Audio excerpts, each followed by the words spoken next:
Bon, c'est un premier rendez-vous d'actu qui a été organisé en coordination avec vos représentants de la profession et je vais laisser, madame Lecomte qui est aussi, parmi nous, se présenter également.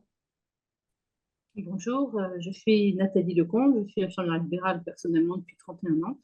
Et en fait, je suis représentante au niveau de la commission paritaire départementale des infirmiers. Je suis présidente de la section professionnelle.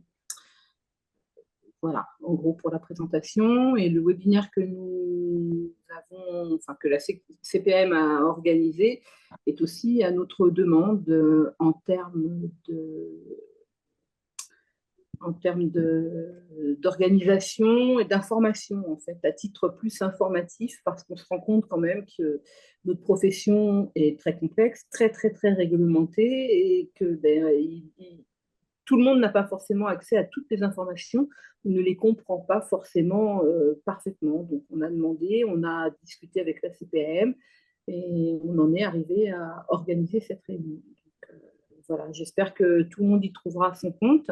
On a convié, on vous a proposé de convier tous vos remplaçants aussi, tout simplement parce que les remplaçants n'ont pas accès aux informations de la CPM en direct. Donc, pour nous, c'est un moment de partage, tout simplement. Et effectivement, comme vous a dit Madame Martin-Moussu, revenir vers la CPM ou vers vos syndicats respectifs pour toute question qui pourrait faire suite à ce webinaire. Donc, je relaisse la parole à Madame Martin-Moussu. Merci madame Lecomte, pour cette introduction et donc, on va maintenant, commencer donc, ce temps d'échange. Delphine, je te laisse la parole. Merci Hélène. Effectivement, donc ce temps d'échange qui devrait durer 45 minutes à peu près va se faire autour de 4 grandes thématiques avec un sujet d'actualité qui est celui de l'établissement du certificat de décès par les infirmiers. La question du jour avec une présentation pratico-pratique sur la vaccination et le DMP. Puis nous ferons un focus sur l'infirmier en pratique avancée avant de conclure sur des informations concernant l'accompagnement des infirmiers. Donc nous allons commencer par l'actualité et je donne la parole à Véronique Arthur pour vous parler de l'établissement des certificats de décès par les infirmiers. Alors en fait, c'est Claire Coquille qui va présenter le point. Eh bien, Claire Coquille, à vous. Bonjour, donc Madame Coquille, chargée d'études au service relations conventionnelles avec les professionnels de santé. Donc, je vais vous parler de l'établissement des certificats d'essai par les infirmiers. Donc, c'est une expérimentation.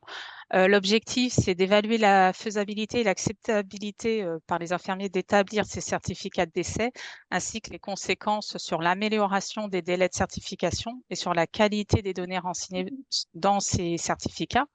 Donc, c'est la loi Valtou qui a mis en place cette expérimentation qui s'est généralisée en France avec une durée d'1 an depuis la publication du décret. Et donc, les infirmiers qui sont volontaires peuvent participer à cette expérimentation sous réserve de remplir certaines conditions. Donc, il faut être diplômé depuis plus de 3 ans, être inscrit au tableau du Conseil de l'Ordre national des infirmiers, être formé et avoir validé les connaissances acquises lors de la formation, avoir l'adresse de son cabinet de travail domicilié dans les départements suivants 77, 78, 91, 93 et 95 et posséder un tampon nominatif estampillé IDE ou IDEL. Donc, c'est un dispositif qui est possible pour les libéraux et pour les salariés. Donc, il y a eu fin mars, un webinaire d'information à destination des infirmiers libéraux sur ce dispositif et ils lancent des sessions de formation. Donc, il y en a eu 2 en mai, un fin mai et une autre session début juin. Et donc, c'est un format hybride ou présentiel en cours de finalisation. Donc, selon la date, ça peut être en format hybride ou en présentiel. La communication, normalement, a été faite pour s'inscrire via une plateforme. Donc, il faut que vous vous inscriviez sur cette plateforme pour suivre cette formation. Le pilotage de l'expérimentation est assuré par l'ARS Île-de-France en lien avec les acteurs de la région, donc l'Ordre des infirmiers et des médecins, la HAD, l'URPS, l'assurance maladie, les régulateurs SAMU, SAS, PDSA. À ce jour, les infirmiers salariés en EHPAD et en HAD sont formés en Île-de-France pour établir ces certificats de décès. Et donc, certains libéraux ont été formés là en mai et juin. C'est bon, Delphine. Donc, les situations définies par les textes permettant l'établissement du certificat de décès par l'infirmier. Donc, les infirmiers ne peuvent pas faire des certificats de décès dans tous les cas. Il faut que ça soit un décès d'une personne majeure, donc les personnes mineures sont exclues. Il faut un décès à domicile ou en EHPAD, donc les décès en établissement de santé et sur la voie publique sont exclus aussi. Ça concerne les décès à toute heure. Il faut qu'un médecin soit indisponible pour se déplacer dans un délai raisonnable pour que l'infirmière prenne le relais, et sont exclus les décès dits violents, suicides notamment. Les modalités pratiques, donc il y a la constatation du décès d'un patient. Il y a la constatation du décès d'un patient lors de la tournée. Donc l'infirmier doit prévenir le médecin traitant ou le SAMU. Si le médecin n'est pas disponible, bien sûr. Donc, l'infirmier rédige le certificat de décès. Il ne doit pas s'agir d'un patient déjà au préalable de l'infirmier, et il peut être contacté, l'infirmier, par le SAMU, par l'interface créée par l'ARS, dans lequel figure le secteur d'activité, les disponibilités de l'infirmier. Donc, c'est la solution prioritaire, mais il y a aussi le médecin traitant qui peut, par téléphone, appeler l'infirmière, ou les services de gendarmerie ou de police aussi par téléphone qui appellent l'infirmier pour l'envoyer constater le décès et rédiger ce certificat de décès.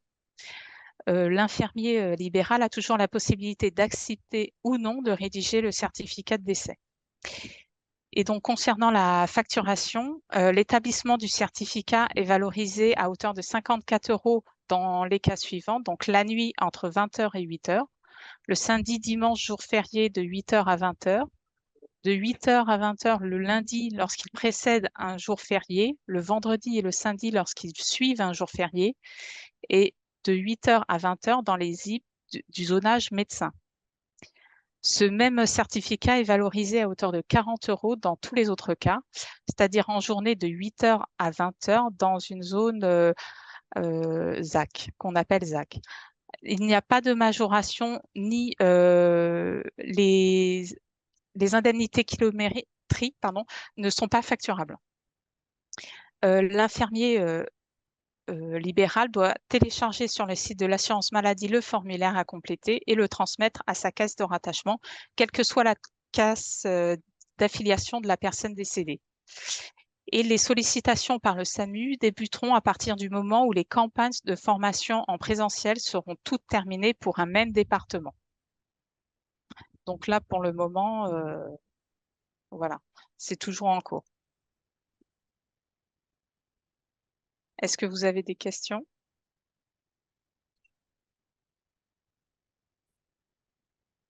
Est-ce que vous avez des questions ou besoin d'une précision par rapport à cette présentation? Je voudrais juste, Claire Guyonneau, infirmière libérale à Chatou, Oui. et membre de la commission paritaire départementale. J'ai pu faire la formation le webinaire sur le certificat de décès. Malheureusement, au niveau des sessions en présentiel, pour le moment, il faut aller soit dans d'autres départements, et il n'y en a pas d'autres de prévues à part celles qui se déroulent cette semaine.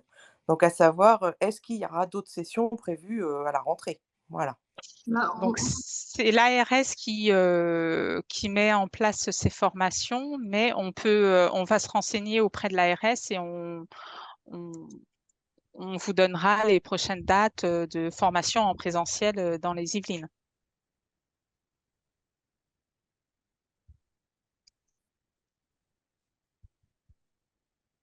Une petite question. si les infirmiers volontaires sont contactés sur un temps de travail justement où ils sont en service, comment ça se passe à ce moment-là? Parce que ce que j'ai compris, c'est pas que pour les infirmiers libéraux, c'est Non, au volontariat. voilà. Alors, si vous êtes volontaire, vous êtes inscrit sur la plateforme Mhm. et bah, si vous n'êtes pas disponible, eh ben, ils vont appeler un autre infirmier qui sera disponible, que ce soit D'accord. bah, l'infirmier salarié, ça sera pour les établissements. À domicile, ça sera plutôt des infirmiers libéraux. D'accord. Voilà.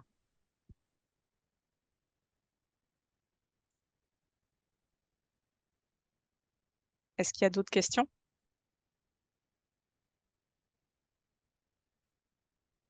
Pas d'autres questions? Bien, bah écoutez, nous allons passer au sujet suivant, qui est donc la question du jour. Cette question étant liée à la vaccination et au DMP. Donc, je laisse la parole à Marilyn Armand et Elisabeth Louis sur le sujet. Bonjour à tous. Donc, Marilyn Armand, chargée d'études sur la partie des délégués numériques en santé au service accompagnement des professionnels de santé.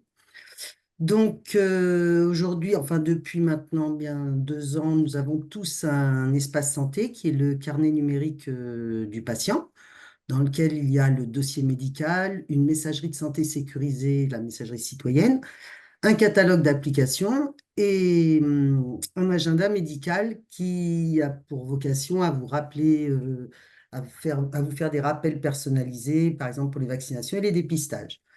Donc, les données déposées dans le DMP ce sont par des professionnels de santé ou par l'usager lui-même via son espace santé. On peut y retrouver les comptes rendus de biologie, les lettres de liaison, les médicaments délivrés aux patients, les documents de sortie, enfin tout ce qui peut être utile pour une prise en charge pour le patient. Tu peux passer, Delphine.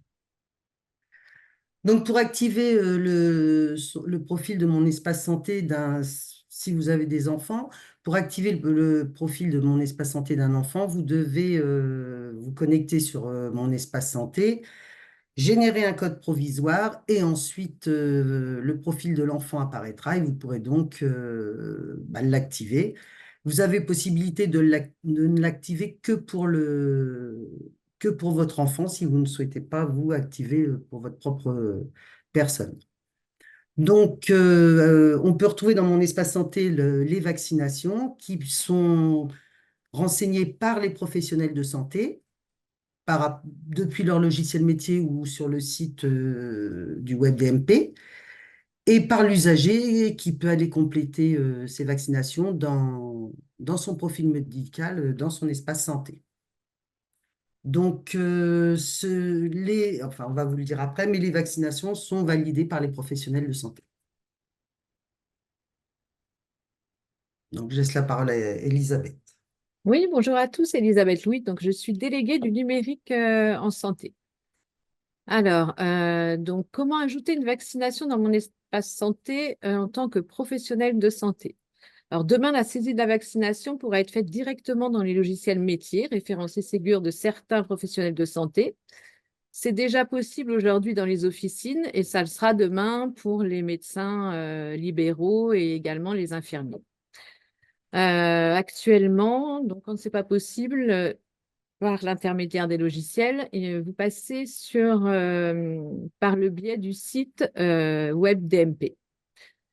Donc, je me rends sur le site dmp.fr côté professionnel de santé qui permet d'accéder au dossier médical du patient que je prends en charge. Je me connecte avec ma CPS ou ma ICPS. Je recherche le dossier médical du patient par lecture de carte vitale ou par saisie du matricule INS ou par trait d'identité. Je dois au préalable informer le patient qui peut s'y opposer. Je vais dans la rubrique carnet de vaccination. Je clique sur ajouter une vaccination et ensuite je saisis les données utiles. Donc à minima, le nom du vaccin, la date, le numéro de lot et le vaccinateur. J'ajoute des données complémentaires si je le souhaite, commentaires, réactions observées. Et enfin, je clique sur ajouter la vaccination. Oui, Delphine. Côté usager, alors pour consulter, ajouter ou modifier une vaccination sur mon espace santé, je me rends dans mon profil médical, puis la rubrique vaccination. J'ai deux possibilités, scanner le QR code de la boîte du vaccin qui pré-remplit automatiquement les champs, uniquement via l'application mobile, et également renseigner manuellement le nom du vaccin ou de la maladie. Des propositions me sont faites s'appuyant sur un référentiel de vaccination, en saisissant notamment la date du vaccin, le nom de vaccinateur si je le souhaite, des informations complémentaires si je le souhaite. On peut également saisir les précédentes vaccinations. Oui, Delphine, tu peux passer à la suivante. Donc, côté professionnel, un professionnel de santé peut valider la vaccination renseignée par un patient. Oui, Delphine. Alors, comment renseigner les informations relatives à la vaccination de mon espace santé? La rubrique carnet de vaccination est accessible par les professionnels de santé habilités. Document intitulé historique de vaccination. Si le professionnel qui souhaite consulter la rubrique n'appartient pas directement à l'équipe de soins de l'usager, il doit recueillir son consentement avant de consulter son dossier médical. En tant qu'assuré, je suis notifiée par mail et dans le centre de notification si j'ai téléchargé l'appli mobile, lors de l'ajout d'une vaccination, lors de la première consultation d'un professionnel de santé de mon dossier médical, mon espace santé. L'historique de consultation est visible de manière détaillée.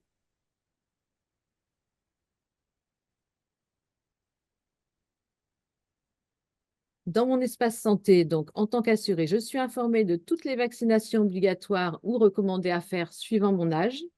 Je peux consulter toutes les dernières informations relatives aux vaccinations via vaccination-info-service.fr. Je peux télécharger la synthèse de mes vaccinations. Donc, cette synthèse spécifique est uniquement téléchargeable et n'est pas enregistrée dans mes documents dans mon espace santé. Ça peut être utile pour voyager, pour l'entrée à l'école ou en crèche.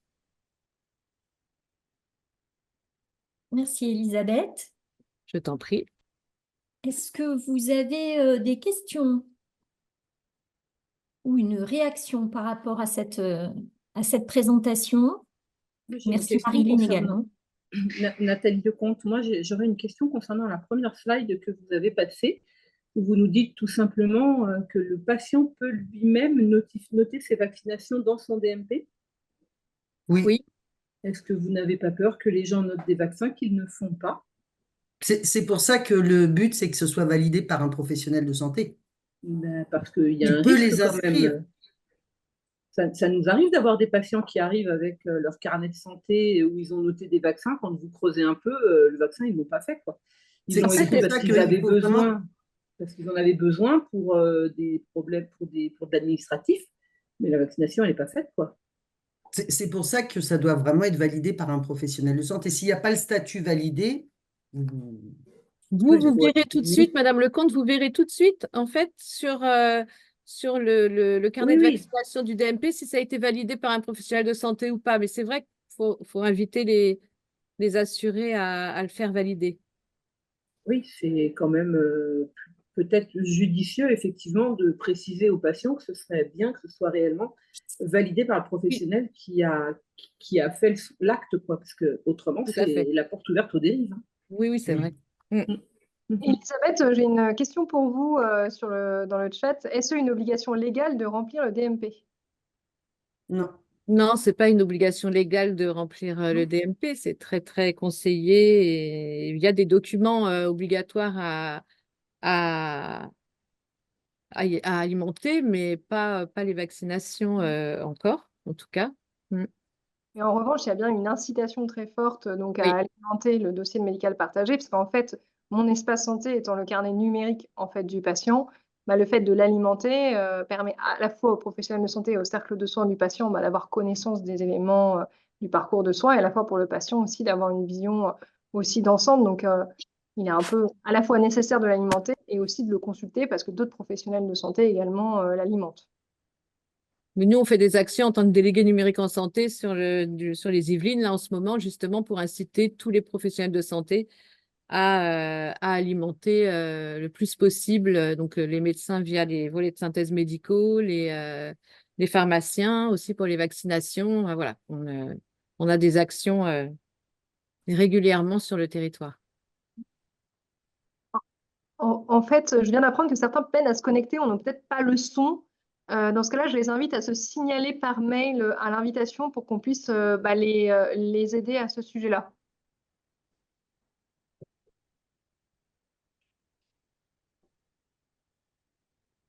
Je vous laisse Il y a poursuivre. une autre question concernant le DMP ou mon espace santé plus généralement?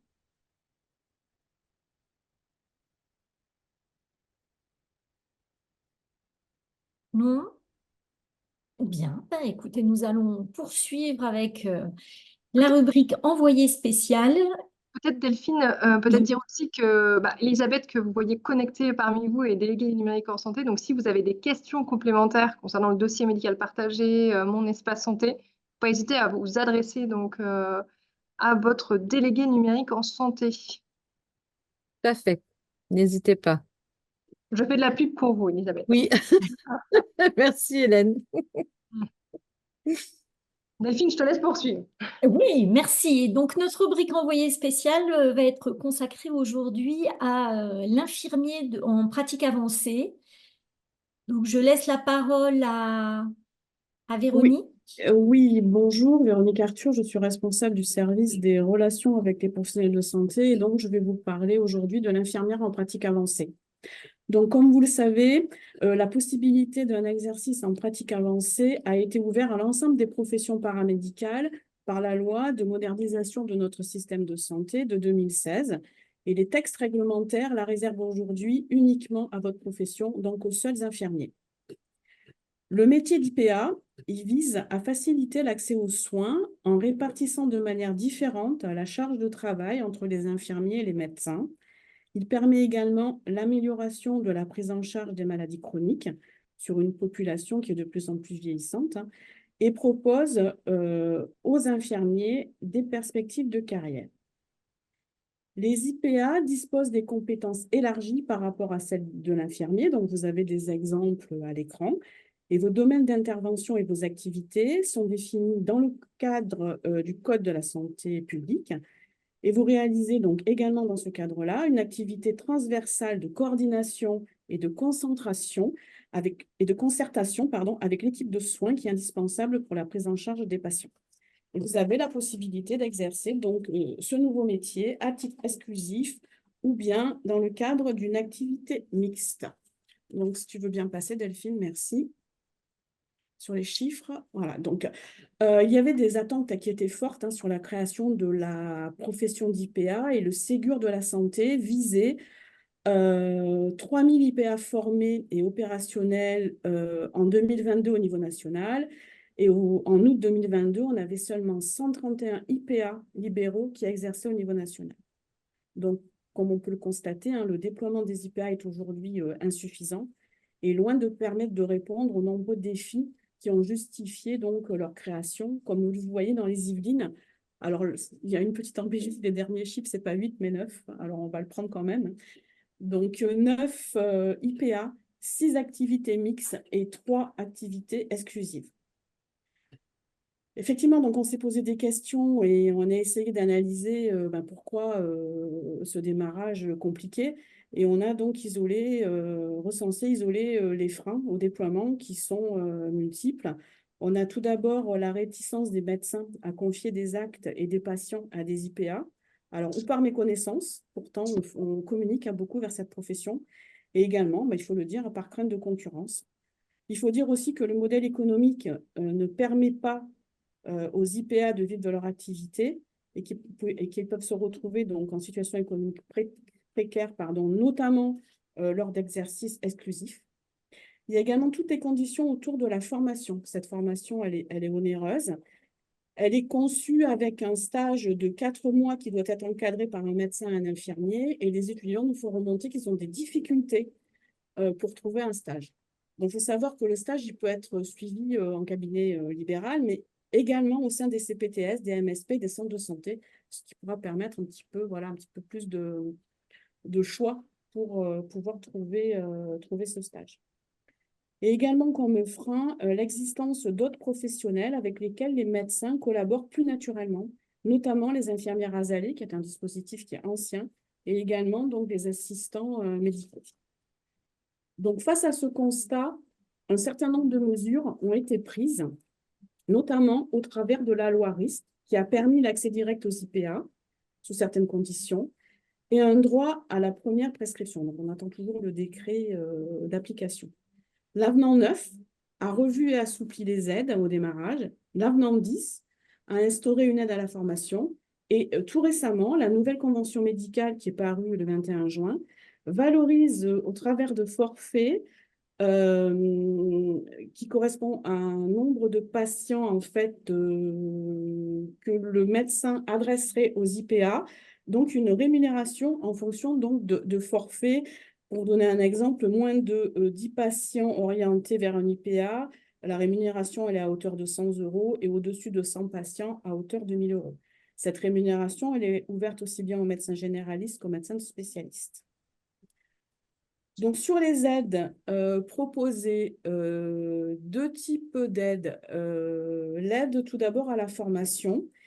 Il y a l'aide CEPAM, donc l'aide conventionnelle, plus des aides locales. Donc, concernant l'aide CEPAM, l'aide conventionnelle, elle est à hauteur de 15 000 €. Elle est versée en une seule fois. Les étudiants donc, à la formation d'IPA doivent conclure avec leur caisse un contrat afin de pouvoir bénéficier de cette aide financière. À ce jour, donc, nous avons contractualisé pour 2 infirmiers. Au niveau de l'aide ARS, c'est sur la slide d'après, mais ce n'est pas très grave, Delphine, je regroupe tout sur la même, on ne la passera pas. Elle est à hauteur de 32 500 € par an, la subvention, donc sur 2 ans, 2 fois 32 500. C'est l'ARS Île-de-France. Chaque ARS propose des aides ou pas, et le montant peut être différent. Donc, nous, en Île-de-France, c'est 32 500 € par année. À titre d'exemple, donc entre 2018 et 2023, l'ARS a subventionné 9 IDEL dans les Yvelines et 23 infirmières salariées. Et au niveau de l'Île-de-France, 52 IDEL et 327 salariés. Pour pouvoir percevoir cette formation, les étudiants doivent être inscrits auprès d'universités qui sont accréditées. En Île-de-France, vous avez l'Université Paris-Cité, Sorbonne Université, l'Université Paris-Est-Créteil, la Sorbonne Paris-Nord, Versailles-Saint-Quentin et Paris-Saclay. Et actuellement, on a 5 mentions qui sont donc proposées. On a les pathologies chroniques stabilisées et les pathologies courantes en soins primaires, l'oncologie et l'hémato-oncologie, la maladie rénale chronique, la dialyse, la transplantation rénale, la psychiatrie, la santé mentale et les urgences. Et cette formation, comme vous le savez, elle est dispensée sur 2 ans. Un autre type d'aide, donc, ce sont les aides au démarrage. Donc, dans le département, c'est sur la slide, excuse-moi Delphine, j'ai regroupé sur la slide d'avant. Merci. Les aides au démarrage, donc dans le département, nous avons 8 contrats de signés à ce jour. Comme je vous l'ai dit tout à l'heure, ce sont des aides qui ont évolué puisque l'avenant 9 les a revues et les a assouplies pour vous donner une idée au niveau du montant de l'aide.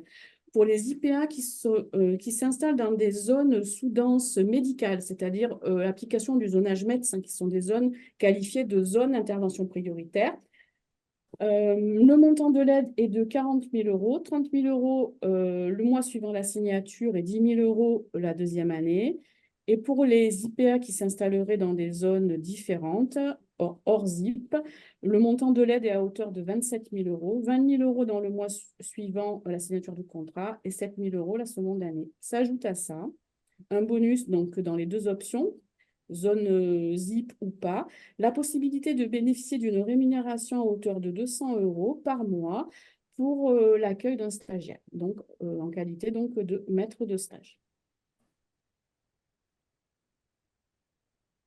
Et effectivement, comme vous l'avez sur la slide, des aides également pour des IPA qui s'installent en centre de santé, avec un financement qui est différent, notamment aux aides, le montant est différent, notamment aux aides ARS. Avant qu'on diffuse l'interview, s'il y a des questions sur ce sujet, sur la promotion de l'IPA. Oui, moi je suis Madame Grand-Clodon. Oui, Je suis j'écoute. infirmière libérale. C'est vrai que, bon, je vois, il y a plein d'aides et tout. Nous, il y a une IPA qui est installée dans notre ville. Oui, Oui, il y a de la réticence des médecins, oui, c'est alors sûr. qu'on est dans une zone Mm. qui va devenir très critique au niveau des médecins généralistes. Il y a aussi une part de méconnaissance, c'est-à-dire que nous, les patients infirmières IPA, ils ne savent pas du tout ce que Mhm, c'est. mhm. Des fois, ils ont peur de nous, comment dire, de nous mettre en défaut, c'est-à-dire d'aller voir l'infirmière IPA alors qu'ils ont leur infirmière libérale. Alors, nous, on explique que ce n'est pas la même chose et ce pas les mêmes objectifs, etc. Mais comme ils ne savent pas, ils ont peur de nous, voilà, Oui, d'aller à la concurrence, façon de parler. oui, tout à Voilà. fait, je comprends. Ouais, ouais. Et puis même nous, on ne sait pas forcément, je veux dire, maintenant on l'appelle en disant, est-ce que tu peux faire ça? Est-ce que tu peux voir tel patient? Mm. Est-ce que tu pourrais faire tel acte et tout ça? Enfin moi je fais partie de ceux qui ne savent pas toujours très bien. Alors elle nous a expliqué la formation qu'elle avait fait, maladie chronique, tout Mhm. ça. Oui, Mais c'est vrai qu'on ne sait pas toujours précisément son droit. Alors, elle peut prescrire un bilan dans telles conditions. Elle peut aller oui. voir les Mm. gens à la maison, combien de fois. Enfin, voilà, on ne sait pas toujours si Vous elle est en avez lien du avec le mal, en médecin fait, traitant. ouais, Voilà, ouais, un vous avez petit du peu, mal c'est à, pas son domaine, quoi, voilà, et son ses domaine compétences. d'intervention, vous avez Ouais, du mal à ouais. définir son domaine d'intervention. Oui, je comprends, c'est vrai, c'est pas évident. Donc, nous, on communique beaucoup, notamment vers les médecins, au travers donc, de la commission, de la CPL, de la commission paritaire locale, pour présenter le dispositif. On l'a présenté plusieurs fois. Et c'est vrai qu'on envisage également de communiquer plus largement. Et c'est vrai que de communiquer vers les patients, vers les assurés, c'est également une bonne idée pour présenter effectivement quel est le rôle de de cette infirmière. Tout à fait. Mm. Mais si vous voulez, effectivement, je peux revenir vers vous et vous adresser de la documentation par rapport à ça, mais sachez que vous avez beaucoup de choses sur Amélie. Donc en libre utilisation, hein, qui recadre bien justement quel est le périmètre d'activité des IPA. Donc vous avez déjà beaucoup d'informations en ligne, mais effectivement, je peux, si vous êtes intéressé, vous adresser un dossier complet sur cette thématique, il n'y a aucun problème. Et justement, donc, je rebondis sur ce que vient de dire Véronique, puisque effectivement, pour vous éclairer sur le métier d'IPA et puis surtout sur le lien entre le médecin et l'infirmière en pratique avancée, nous avons conçu 2 vidéos. Je vous propose de regarder celle concernant l'infirmier en pratique avancée qui vous concerne plus précisément, mais nous vous mettrons le lien vers ces vidéos dans le replay qui vous sera proposé. Et voilà, ça vous donne déjà un éclairage très pratico-pratique sur le lien entre IPA et médecin et puis surtout les apports de l'IPA dans l'activité du médecin.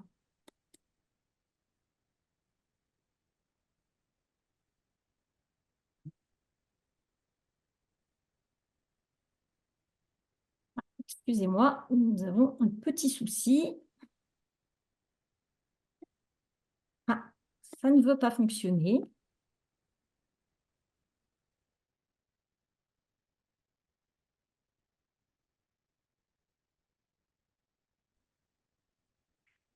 On a bien noté en attendant que Delphine lance effectivement la vidéo des témoignages. Donc, on va vous envoyer à l'issue de ce webinaire, donc à ceux qui sont connectés, à la fois voilà, les coordonnées des délégués d'assurance mail des gains numériques en santé sur les Yvelines pour que vous puissiez avoir leurs coordonnées pour pouvoir les contacter. Et également, on a bien noté les informations complémentaires concernant l'IPA qu'on ne manquera pas de vous communiquer également.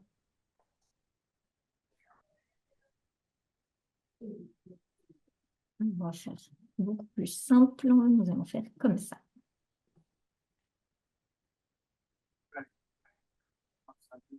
On a juste un problème de son, Delphine. De soins, que ce soit à l'hôpital ou en ville. Et en fait, donc, avant la formation, comme je disais, j'étais ici à l'esprit de la C5O avec le docteur Mascara. Je m'appelle Guénette Sevray, j'ai 47 ans, je suis infirmière depuis 1997 J'ai d'abord une expérience en milieu hospitalier et je fais du libéral depuis 2007 et je travaille au centre médical de Chambourcy depuis 2018 avec 2 autres infirmières libérales.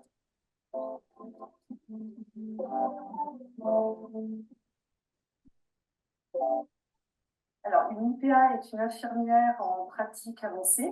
C'est un nouveau métier qui a été créé par la loi de modernisation de 2016 et officialisé par le décret de juillet 2018. L'IPA apporte des compétences supplémentaires au niveau du champ médical. Cela permet de fluidifier le parcours de soins. L'IPA peut travailler avec plusieurs médecins, traitants, généralistes ou spécialistes.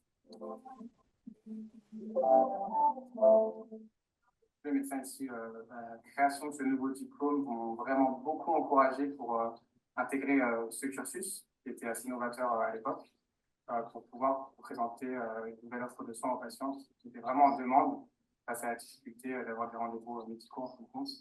Et comme moi, à l'époque, je commençais aussi à ressentir le besoin de développer mes compétences, mes connaissances et mon champ d'intervention. Je me sentais déjà un petit peu limité en tant que libéral finalement à l'époque dans ce que je pouvais faire. J'ai décidé de franchir le pas et d'attaquer le master à l'université de Saint-Quentin.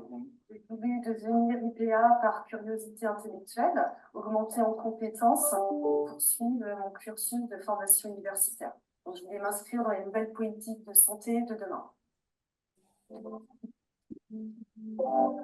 Pour les patients qui ont des pathologies chroniques, mon rôle va être de les recevoir en entretien pour une durée de 30 minutes à 1 heure pour faire vraiment une prise en charge globale de leur situation, faire le point sur leurs examens, soit cliniques, paracliniques, les prises de sang, discuter de tout ça avec eux, pour faire vraiment un point sur leur parcours de soins, où ils en sont dans leurs examens, dans leurs rendez-vous avec les spécialistes, et tout ceci pour que finalement ils soient plus à même de bien prendre en charge leur maladie et qu'ils compensent moins facilement leur maladie et que leur parcours soit plus fluide. L'IPA assure un rôle de suivi de situations complexes par rapport à des pathologies ciblées en complémentarité avec le médecin traitant, avec un rôle d'orientation, d'éducation, prévention, dépistage, acte d'évaluation, conclusion clinique, acte technique, paraclinique, prescription d'examens complémentaires, prescription de médicaments.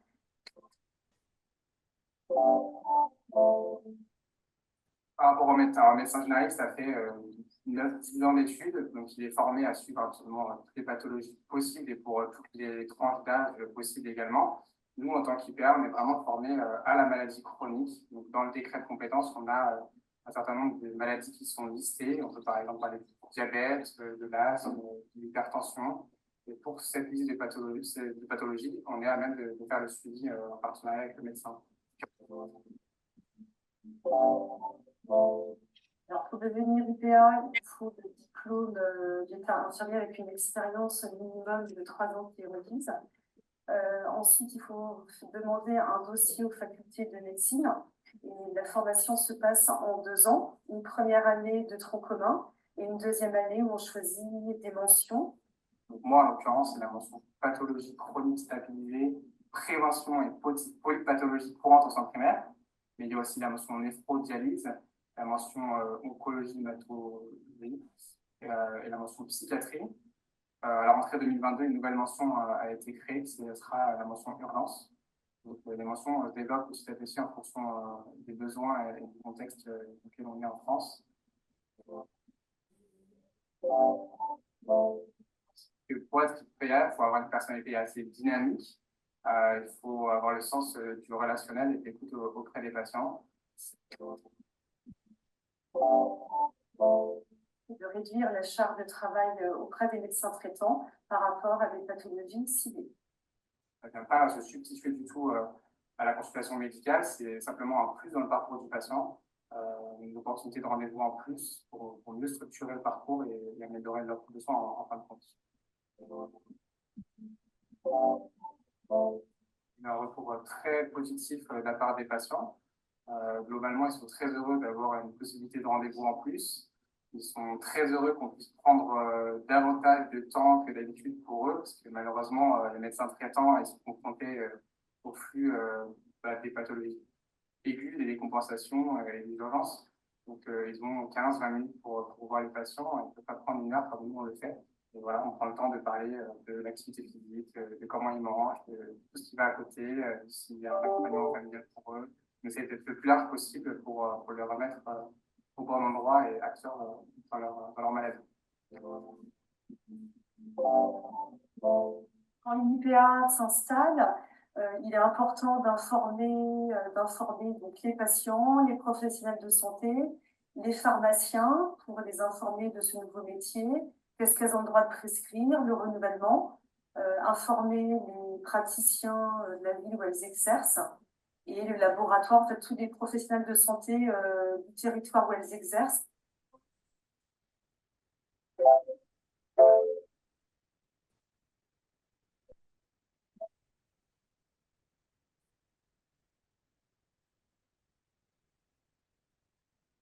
Voilà ce que nous pouvions vous présenter concernant ce métier Pour commencer, d'IPA. on va faire un petit tour de table pour se présenter, nous les intervenants.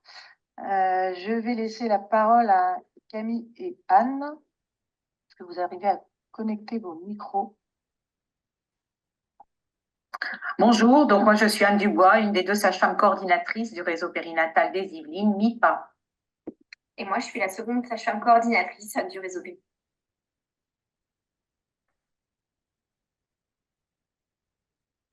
Des questions? En tout cas, vous avez la possibilité aussi, comme le disait Delphine, de visionner également la vidéo avec le témoignage des médecins, parce que c'est toujours intéressant d'avoir en miroir le témoignage à la fois des IPA et des médecins.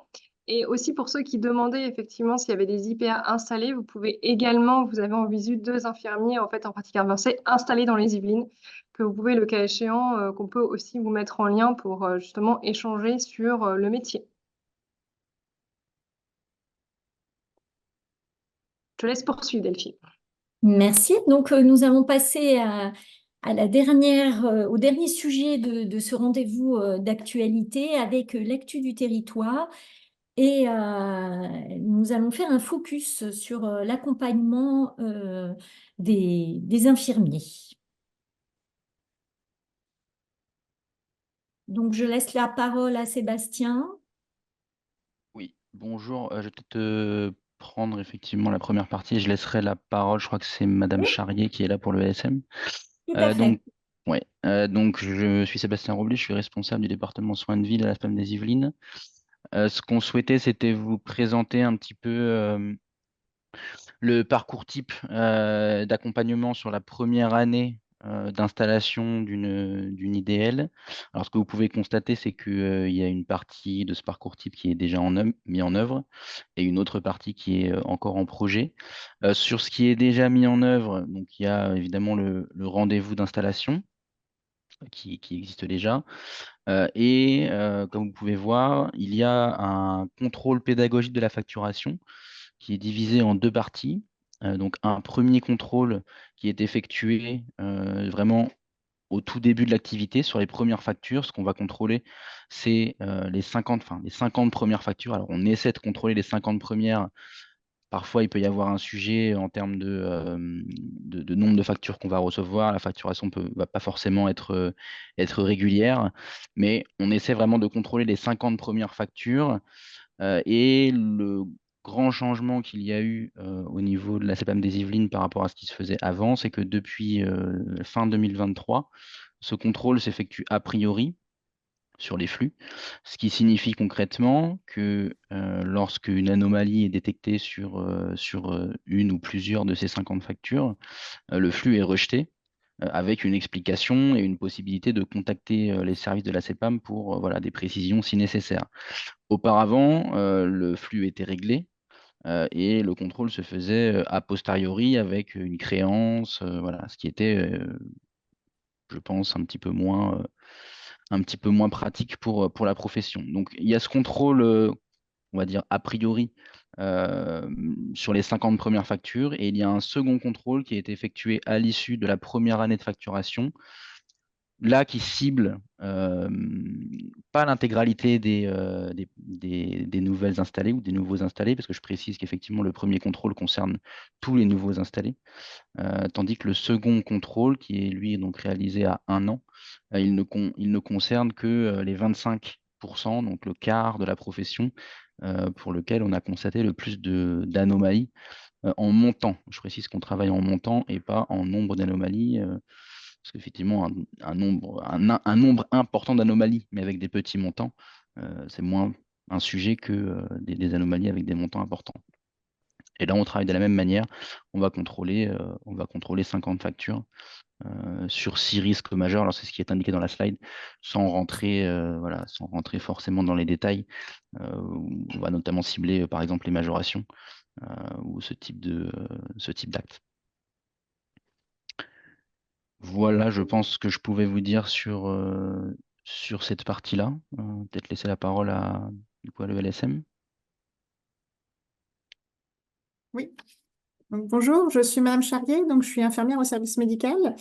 Et donc je prends la parole juste pour vous exposer quelques projets. Effectivement, le service médical s'associe donc à la caisse pour développer l'accompagnement attentionné des nouveaux installés, pardon. Et donc on travaille sur 2 projets. Notamment un projet de formation initiale à la NGAP à l'installation. Donc, c'est plutôt une petite formation découverte avec des cas pratiques qui seraient proposés donc à l'installation, probablement en présentiel. Le contenu sera travaillé avec les représentants de la section professionnelle. Donc, il devrait démarrer à la rentrée pour un premier mi-octobre.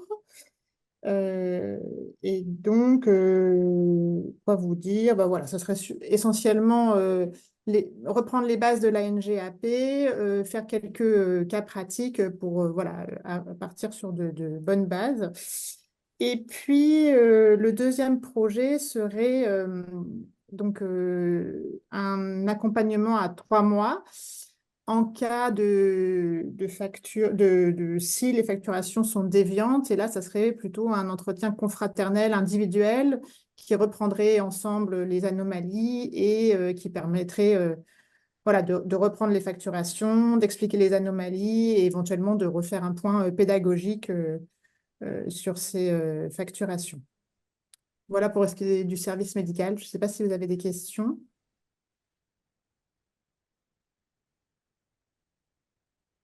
Besoin d'une précision? Oui. Vous m'entendez? Oui. Donc infirmière libérale depuis fort longtemps. Ma seule question, c'est que on se rend bien compte quand même que l'interprétation de la NGAP, je pense que vous êtes au courant, n'est pas un petit peu uniforme sur l'ensemble du territoire. Donc, est-ce que vous avez eu quand même quelques consignes au niveau national, de telle façon qu'on ait une lecture de la NGAP un petit peu cohérente par rapport au national? Parce que quelquefois, il y a quand même des gros problèmes d'interprétation de NGAP en fonction des caisses. C'est juste une question parce que on voit quand même beaucoup de problématiques sur ce sujet-là et qui est source d'indus par rapport à des collègues. Et je suis toujours étonnée parce que moi, plusieurs fois, j'ai quand même demandé un petit peu des accords pour des cotations. Et c'est toujours un petit peu long pour recevoir les réponses ou quelquefois, je n'en ai pas. Oui, alors Madame Boutet, c'est un sujet effectivement bien connu parce qu'on échange régulièrement avec vous en commission sur ces sujets-là. Vous dire que bon, bah, sur la NGAP, son interprétation, donc on a une doctrine nationale, bien évidemment, qu'on applique au niveau des caisses. Bien évidemment, on a fait les remontées nécessaires, mais comme vous le dites, ça prend du temps. Au-delà de ça, il y a des groupes de travail nationaux avec la profession en ce moment, notamment sur la question des indus et de la NGAP pour travailler ensemble et se retrouver, donc là, qui sont actuellement en cours, dont les issues sont vraiment prochainement. Donc, bien évidemment, on aura davantage d'informations sur le sujet à vous communiquer d'ici la fin de l'année. OK. Après, si je peux juste compléter, quand on a des questions assez pointues ou qui peuvent parfois, voilà, effectivement être sujet à interprétation, voilà. En tout cas, nous, on a toujours référence, on questionne, soit on regarde nos bases des réponses qui ont été apportées par le national, soit on questionne toujours au niveau national. Voilà. Sur les questions un peu pointues, ce n'est pas des réponses apportées en local, hein. On essaye toujours d'harmoniser de façon nationale. C'est pour Ok. ça que parfois, ça peut être un petit peu long. Après, l'idée quand même de ces webinaires NGAP, soit en présentiel, soit qu'on le fasse en distanciel ou en présentiel, co-construit assurance maladie avec votre profession, c'est bien évidemment, on voit qu'à l'installation, les infirmiers ont besoin d'accompagnement sur ces sujets-là, et c'est pouvoir justement échanger avec eux et avoir voilà, cet aspect formation qui, par ailleurs, est une demande récurrente des professions et sur laquelle beaucoup de caisses se sont attachées à travailler. Ah, mais je pense que c'est tout à fait évident parce que s'il n'y avait que la NGAP, il y a aussi toute la gestion d'un cabinet, quoi, sur les jeunes installés. Mais ça, après, c'est un autre sujet. Oui, tout à fait. Moi, je voudrais juste intervenir concernant la NGAP, et Nathalie Lecontin au cas où. Concernant la NGAP, il ne faut aussi pas hésiter, aussi bien pour les nouvelles installées que pour celles qui sont déjà installées, parce que ça peut arriver à tous les niveaux des contrôles, ce qui est tout à fait normal, et des indus qu'on ne comprend pas toujours. Il ne faut aussi pas hésiter à vous rapprocher de vos experts nomenclature auprès des syndicats. Il n'y a pas toujours une interprétation identique entre les syndicats et la caisse, c'est en général, en discutant les uns avec les autres, on arrive à se mettre d'accord sur la réalité ou pas de l'indu. Donc, ça peut être intéressant. Et concernant les jeunes installés, il y a un travail qui est fait actuellement en partenariat avec la CPM, l'Ordre et les URPS pour essayer justement de donner de meilleures informations et de mieux orienter les personnes qui sont en projet d'installation. Et le problème est que tout ça, ça n'est pas connu. Donc, il faut aussi que nous, les infirmiers installés de longue date, nous soyons attentifs à tout ce qui peut aider nos confrères et nos consoeurs qui sont en vue de s'installer. C'est aussi à nous de transmettre les informations qu'on ne sait pas toujours où aller chercher.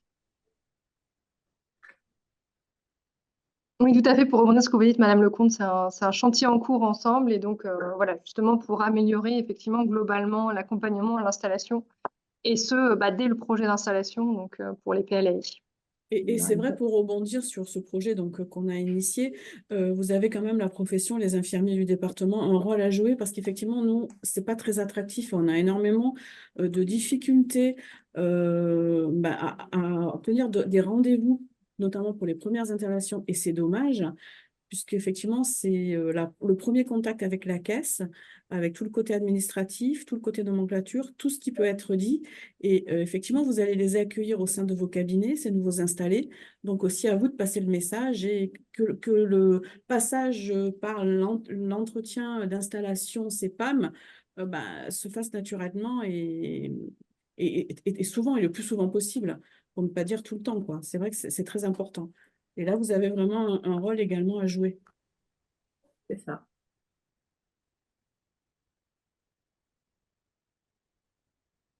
Est-ce que vous avez des questions par rapport à ces interventions?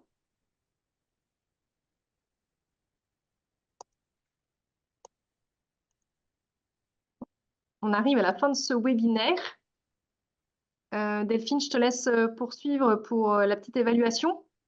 Eh bien, nous, comme je vous le disais tout à l'heure, le replay de ce rendez-vous d'actu sera mis en ligne très prochainement. Donc, n'hésitez pas à nous faire des remontées sur à la fois le rendez-vous d'actu diffusé aujourd'hui, les sujets qui vous ont été proposés, et puis surtout les sujets que vous voudriez voir abordés pour notre prochain rendez-vous d'actu avec vous, les infirmiers.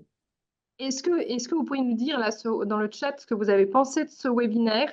Est-ce que l'horaire voilà, vous convient? Est-ce que les modalités vous conviennent? Est-ce que voilà, les sujets vous ont intéressé? Donc, si vous voulez bien nous faire retour, ça nous permettra de nous améliorer pour la prochaine fois. Vous pouvez aussi intervenir en direct si vous le souhaitez. Absolument. Oui, mais non, moi je trouve ça moi je trouve ça très bien et de diffuser un maximum, parce que je ne pense pas qu'il y ait eu beaucoup d'infirmières qui ont vu passer cette invitation. Donc je pense que c'est aussi effectivement à nous de- d'en parler avec d'autres collègues et leur dire que ça peut être quand même très intéressant d'échanger. Merci beaucoup.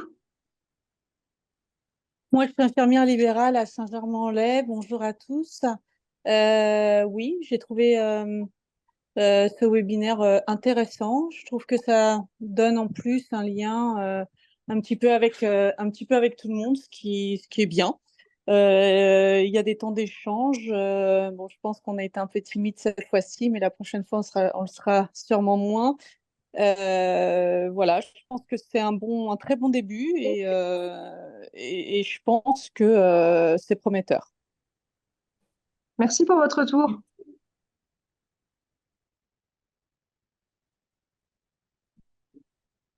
Eh ben, on vous remercie beaucoup pour vos retours. En tout cas, n'hésitez pas, il y aura un replay, notamment pour ceux qui n'ont pas pu se connecter au début. Bon, j'ai remonté sur l'horaire, donc on va maintenir l'horaire normalement à 14 heures. Et puis, on vous enverra une petite évaluation aussi un peu à froid pour que vous nous apportiez davantage de précision. On vous remercie beaucoup et à très vite. Merci beaucoup. Au revoir. Au revoir. Merci, au revoir. Au revoir à tous. Au revoir.